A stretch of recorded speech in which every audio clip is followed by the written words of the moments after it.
सामाजिक विज्ञान कक्षा 6 हमारे अतीत भाग 1 कक्षा 6 की इतिहास की पाठ्यपुस्तक जिसके 4 पाठ अब तक हम कर चुके हैं। आज हम लेते हैं इसका 5वां पाठ। पाठ का नाम है राज्य राजा और एक प्राचीन गणराज्य। इस पाठ में हम देखेंगे उत्तर वैदिक काल में राजा की बदलती हुई स्थिति, उत्तर वैदिक काल में वर्ण व्यवस्था, धीरे धीरे गण संघों का और जनपदों का विकास, महाजनपद इत्यादि इस पाठ में देखेंगे। तो आइए लिए चलते हैं आपको महत्वपूर्ण बिंदुओं की ओर। सबसे पहले शुरू करते हैं अश्वमेध यज्ञ। ये किसी राजा द्वारा अन्य राजाओं पर अपना वर्चस्व प्रदर्शित करने हेतु किया जाता था।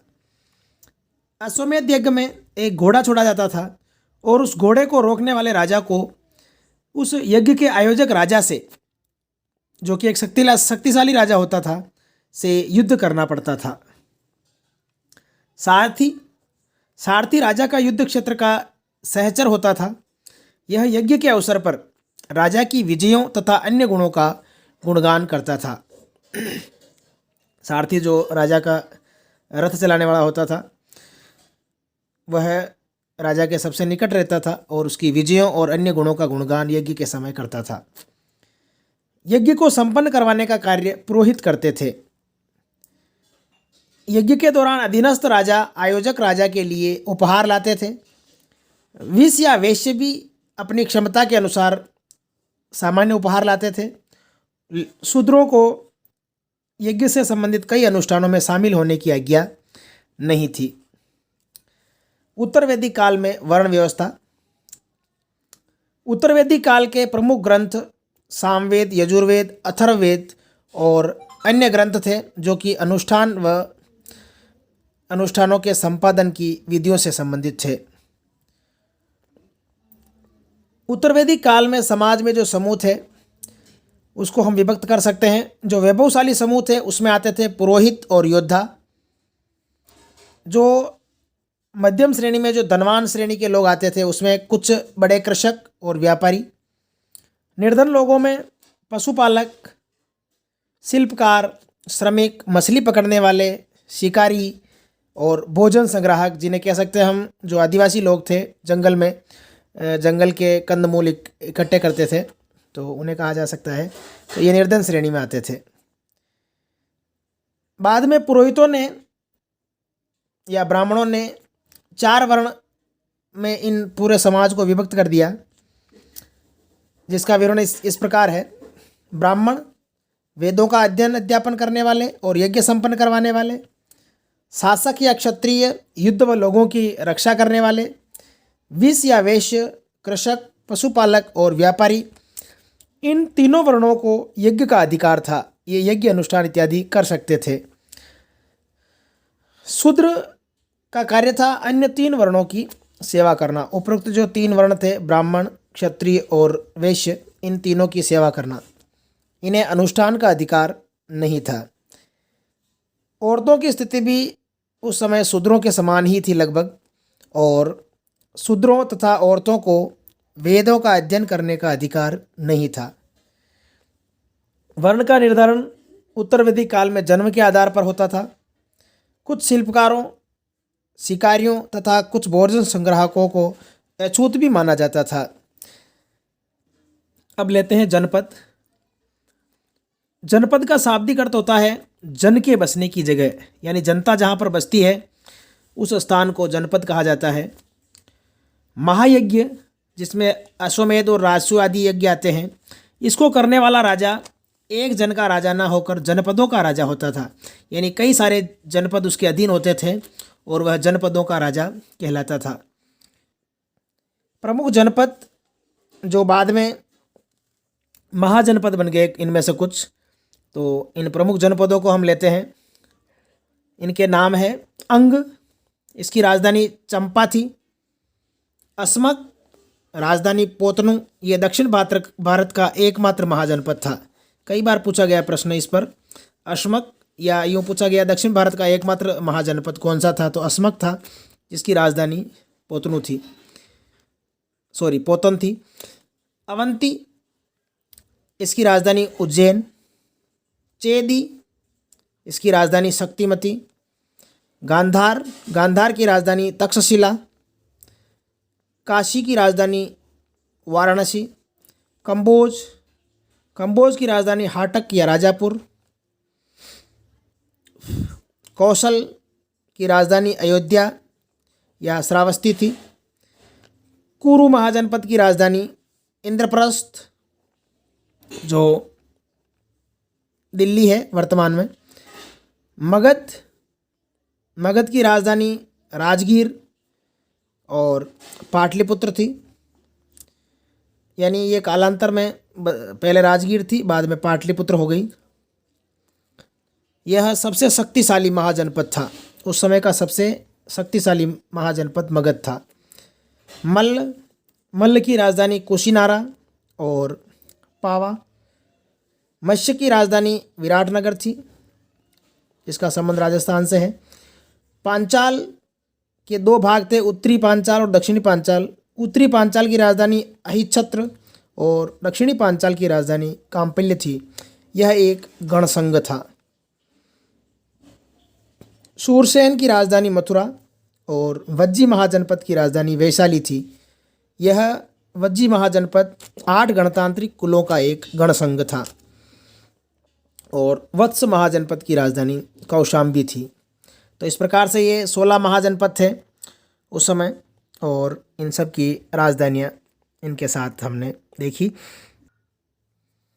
ये चित्रित दूसर पात्र है, इसकी अधिकतर थालियाँ और कटोरियाँ मिली है। इस पात्र की पतली सतह बहुत ही सुंदर और चिकने पात्र है। ये संभव है शायद इसका प्रयोग महत्वपूर्ण लोगों को खास खास मौक़ों पर भोजन परोसने के लिए किया जाता रहा हो। पुराना किला दिल्ली, हस्तिनापुर उत्तर प्रदेश, अतरंजी खेड़ा एटा उत्तर प्रदेश से वैदिक कालीन यानी उत्तर वैदिक कालीन जनपदों के साक्ष्य मिलते हैं।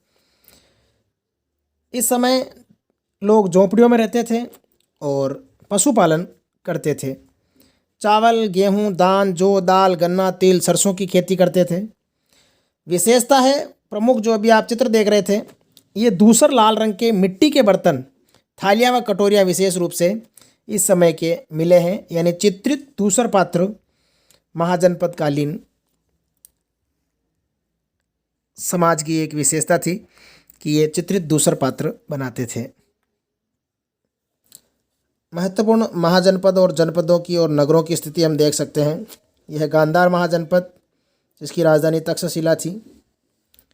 इसी प्रकार मगध, वैशाली, वज्जी, अंग, अवंती, अवंती की राजधानी उज्जैन। तो इस प्रकार से ये चीज़ें हम नक्शे में देख सकते हैं। प्रमुख नदियों के किनारे ये सारे जनपद स्थित हैं। कुरु जनपद, जिसकी राजधानी इंद्रप्रस्थ या दिल्ली थी, और कौशल, जिसकी राजधानी अयोध्या या श्रावस्ती। मगध, जिसकी राजधानी पाटलिपुत्र, जो कि वर्तमान पटना है, उससे साम्य लगाया जाता है, यह थी। अवंती महाजनपद, जिसकी राजधानी उज्जैन थी। तो ये प्रमुख महाजनपद की स्थिति हम भारत के नक्शे में देख सकते हैं। जब जनपद शक्तिशाली हुए तो महाजनपदों में बदलने लगे। यह घटना आज से लगभग 2500 साल पहले हुई। अब महाजनपद की जो राजधानियाँ होती थी, उसकी किलेबंदी पत्थरों से, ईंटों से या लकड़ियों से की जाने लगी। बड़ी बड़ी दीवारें बनाई जाने लगी। पूर्व में हमने देखा ऋग्वैदिक काल में सेना नियमित नहीं होती थी, लेकिन अब नियमित वेतनभोगी सेनाएं राजा रखने लगे और इन सेना को आहत सिक्कों के रूप में वेतन भी दिया जाने लगा। उत्तर वैदिक काल में महाजनपद के समय अब अपने किलेबंदी के लिए, सेना को चुकाने के लिए या अन्य सभी प्रशासनिक कार्यों के लिए धन की आवश्यकता होने लगी और जनता पर कर लगाए जाने लगे। कर की नियमित वसूली शुरू हो गई थी। और फसलों पर कर लगाया गया था, जो कि उपज का 1/6 हिस्सा था, जिसे भाग भी कहा जाता था। कारीगरों पर कर श्रम के रूप में लगता था, यानी बुनकर, लोहार, सुनार, ये सभी राजा के लिए महीने में एक दिन काम करते थे। पशुपालकों को या तो जानवर या फिर जानवरों के उत्पाद को कर के रूप में देना पड़ता था। व्यापारियों से क्रय विक्रय पर भी कर लिया जाता था। आखेटकों या संग्राहकों को जंगल से प्राप्त वस्तुएं कर के रूप में देनी पड़ती थी। अब कृषि में भी परिवर्तन हो गया था। हल के फाल लकड़ी के स्थान पर लोहे के काम में आने लगे। धान जो पहले केवल फेंक कर बोया जाता था, वो अब रोपण विधि द्वारा इसकी कृषि होने लगी। इसका लाभ ये हुआ कि उपज बढ़ने लगी। इसके अलावा खेतों में दास, दासी और भूमिहीन खेतीहीर मजदूर, जिसको कम्मकार कहा जाता है, वे भी काम करने लगे थे। कक्षा 6 की पाठ्यपुस्तक में महाजनपदों में मगध नाम के महाजनपद का विवरण दिया है, जो कि उस समय का सबसे शक्तिशाली महाजनपद था। ये गंगा और सोन नदियों का प्रवाह क्षेत्र के अंदर आता था। चूँकि नदियों के प्रवाह क्षेत्र में आता था, तो नदियों की अधिकता की वजह से यहाँ यातायात और जल वितरण तथा नदियों की वजह से ज़मीन का उपजाऊपन बढ़ता था। इससे मगध शक्तिशाली होता गया। इसके अलावा मगध का अधिकांश क्षेत्र जंगलों से भरा हुआ था और वहाँ जंगलों में हाथी थे, तो हाथियों को अपनी सेना में मगध ने शामिल किया। इसके अलावा लौह-अयस्क की खदानें उस क्षेत्र में थी, जिससे मजबूत औजार व हथियार निर्माण में सहायता मिली। तो इन कारणों से मगध शक्तिशाली हो गया। बिंबिसार तथा अजातशत्रु या अजातशत्रु ये मगध के 2 शक्तिशाली शासक हुए हैं। ये दोनों ही विजय के लिए बहुत ही महत्वाकांक्षी थे। इसके अलावा महापद्मनंद, इसने अपना नियंत्रण क्षेत्र उपमहाद्वीप के उत्तरी पश्चिमी भाग तक कर लिया था। राजगृह या राजगीर, जो कि बिहार में है, इसकी प्रारंभिक राजधानी थी और पाटलिपुत्र या पटना बाद में मगध की राजधानी हुई।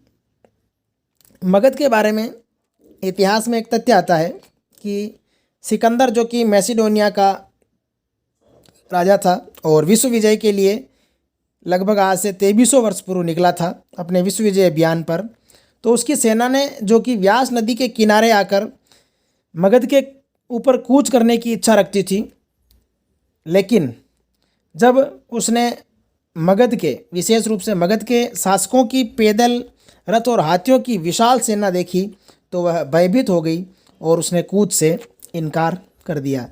कहने का तात्पर्य यह है कि मगध उस समय बहुत ही शक्तिशाली महाजनपद था। इसी श्रृंखला में एक और महाजनपद वज्जी का उल्लेख किताब में दिया है। इसका उल्लेख देने के पीछे कारण है कि यह महाजनपद एक गण संघ था। गण का मतलब होता है समूह और संघ का मतलब होता है संगठन या सभा। इसका तात्पर्य यह है कि गण संघ की जो शासन व्यवस्था होती थी, वह सभा द्वारा तय की जाती थी। संपूर्ण जो राज्य होता था, उसके कई गण या संघ होते थे और उस गण संघ के कई सारे शासक होते थे और प्रत्येक शासक राजा कहलाता था। जब भी कभी कोई सामूहिक अनुष्ठान होता, तो सभी राजा उसमें शामिल होते थे।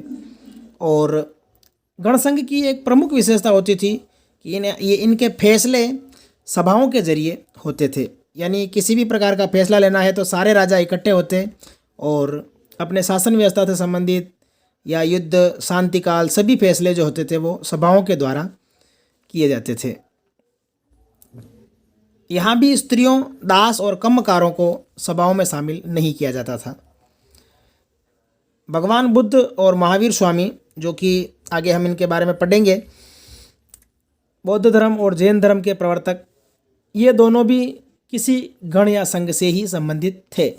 वज्जी गण संघ की राजधानी वैशाली थी, जो कि वर्तमान बिहार में है। यह संघ 8 गण संघों का एक समूह था। वज्जी संघ से संबंधित दिग्ग निकाय में एक घटना आती है, ऐतिहासिक घटना है कि जब अजातशत्रु ने वज्जी संघ पर आक्रमण की योजना बनाई तो उसने भगवान बुद्ध से अनुमति के रूप में या सलाह के रूप में जब भगवान बुद्ध के पास अपना दूत भेजा तो दिग्ग निकाय में इसका वर्णन आता है। यह एक बौद्ध ग्रंथ है जो कि अब से लगभग 2300 साल पहले लिखा गया था। इसके अंदर बुद्ध के व्याख्यान संग्रहित है। तो उस अजातशत्रु के दूत को भगवान बुद्ध वज्जीवासियों या वज्जी संघ की उन्नति के कारण बताते हैं और क्यों यह संघ उन्नति कर रहा है, इसके प्रमुख कारण इस घटनाक्रम में आते हैं। कहने का तात्पर्य यह है कि संघ जो थे वो बहुत ही संगठित रूप में चलते थे और इनका स्थायित्व एक राज्य की तुलना में अधिक था। 1500 साल पहले तक यह संघ चलता रहा। गुप्त शासकों ने गण और संघ पर विजय प्राप्त की, तब तक यह वज्जी संघ चलता रहा। वज्जी संघ के लिए भगवान बुद्ध कहते हैं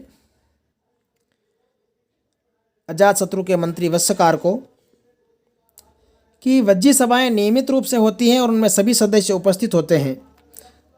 तो जब उन्हें पता चला कि ऐसा होता है तब प्रभु ने कहा कि वज्जीवासी तब तक उन्नति करते रहेंगे जब तक वे पूर्ण और नियमित सभाएं करते रहेंगे, आपस में मिलजुल कर काम करते रहेंगे, पारंपरिक नियमों का पालन करेंगे, बड़ों का सम्मान समर्थन और उनकी बातों पर ध्यान देते, महिलाओं के साथ जोर जबरदस्ती नहीं करेंगे, उन्हें बंधक नहीं बनाएंगे, शहरों और गांवों में चैत्यों का रखरखाव करेंगे, विभिन्न मतावलंबी संतों का सम्मान करेंगे, उनके आने या जाने पर कोई रोक नहीं लगाएंगे। तो यही कारण था कि वज्जी संघ लंबे समय तक चलता रहा। पाठ से हटकर कुछ और तथ्य दिए गए हैं। एथेंस, जो कि 2500 साल पहले एक गणतंत्र या प्रजातंत्र की स्थापना यहाँ हुई। इसका शासन भी सभा द्वारा होता था और इस सभा की वर्ष में 40 बैठकें होती थी। 30 वर्ष से ऊपर के सभी पुरुषों को नागरिक माना जाता था और विभिन्न पदों पर नियुक्तियां लॉटरी द्वारा होती थी। नागरिकों को सेना या नौसेना में अनिवार्य सेवा देनी होती थी। धन्यवाद।